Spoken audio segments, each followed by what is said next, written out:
Welcome back. ఇప్పుడు ఈరోజు మనం ఆబ్జెక్ట్ అండ్ క్లాస్ గురించి తెలుసుకుందాం. Object and class. ఆబ్జెక్ట్ అంటే ఏంటి, క్లాస్ అంటే ఏంటి? అసలు ఏంటంటే ఫస్ట్ ఇప్పుడు ఆబ్జెక్ట్లో క్లాస్ అనేది మనం రాసాం కదా ఇందాక. క్లాస్ అంటే క్లాస్ లోపల ఏముంటాయి అంటే డేటా మెంబర్స్,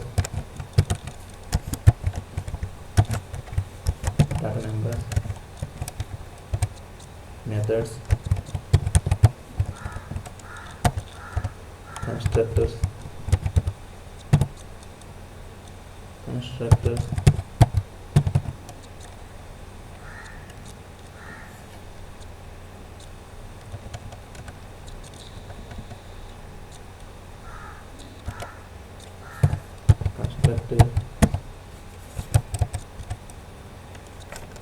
బ్లాక్స్,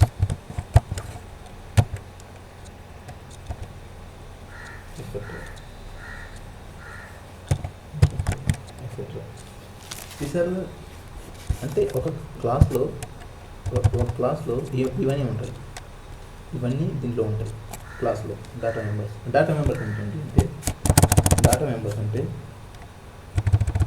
అంటే లైక్ ఇంట్,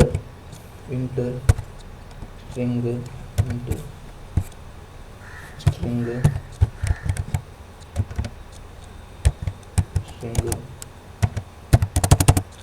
variables, etc. These are the data members. Methods ఇందాక చెప్పాను. యాడ్ అనేది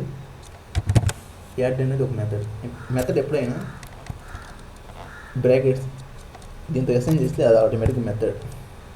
అంటే ఇది ఒక బండ గుర్తు. ఓకే, అంటే షార్ట్కట్లో చెప్పండి, ఇది ఒక బండ గుర్తు.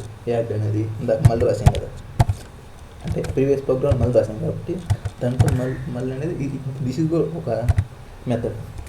కన్స్ట్రక్టర్ కూడా మెథడ్లు అంటే దీంట్లో ఉపయోగిస్తాం. ఆ తర్వాత మీరు చూస్తారు, ఆ తర్వాత ప్రోగ్రామింగ్లో. అంటే కన్స్ట్రక్టర్స్ అండ్ బ్లాక్స్ అంటే ఏం లేదు, same methods and constructors etcetera. అంటే ఒక క్లాస్లో ఇవన్నీ ఉంటాయి. ఒక క్లాస్ని అట్లా ఆబ్జెక్ట్ అంటే ఏంటంటే the blue print of the class. అంటే ఏంటంటే ఆబ్జెక్ట్ అంటే the blue print of the class. అంటే ఇందా చెప్పాం కదా, మీరు ఇందాక బి అనే క్లాస్ తీసుకొని బి అనే క్లాస్కి బీని ఇచ్చాం. బి అనేది న్యూ ఇచ్చాం. అంటే ఏంటంటే ఈ బి వాల్యూ ఈక్వల్ టు ఇదైతే this is the object, right? అంటే మనం ఏమి ఇచ్చాం, ఇది one of the blue print. మనం ఈ క్లాస్ నుంచి మళ్ళీ ఎలా కూడా ఇచ్చు, ఇంకో క్లాస్ క్రియేట్ చేయొచ్చు. బి మళ్ళీ దానికి ఇంకో బ్లూ ప్రింట్. అంటే ప్రొసీజర్ మొత్తం సేమే, కానీ దానికి వేరే నేమ్ ఇస్తాం. న్యూ బి ఎలా కూడా చేయొచ్చు. అది మీ చాయిస్. అంటే దాంట్లో ఉన్న ఎన్ని యాక్సెస్ చేసుకోవచ్చు. అంటే ఉంటారే బ్లూ ప్రింట్. ఓకే, దీని మీనింగ్ ఇది. ఇప్పుడు మనం ఎగ్జాంపుల్ చూద్దాం.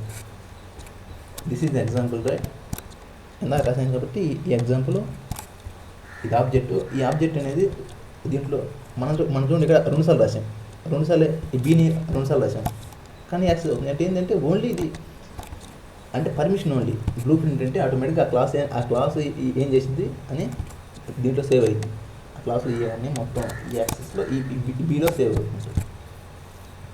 అది ఆబ్జెక్ట్ అనేది. ఇప్పుడు ఆబ్జెక్ట్ని అలా అర్థమైందా? నెక్స్ట్ మనం ఏం తెలుసుకోవాలి అంటే ఏంటంటే ఈ ఆబ్జెక్ట్ ఇంకా ఏం ప్రొవైడ్ చేస్తుంది అంటే ఆబ్జెక్ట్ ఏం చేస్తుంది అంటే ఆబ్జెక్ట్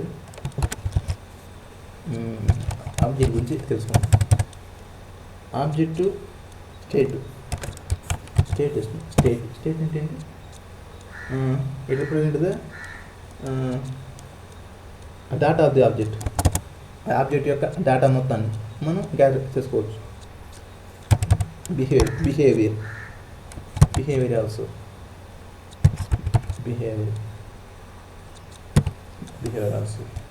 ఐడెంటిటీ ఎక్సెట్రా. ఇలాగా మనకు చాలా ఉంటాయి.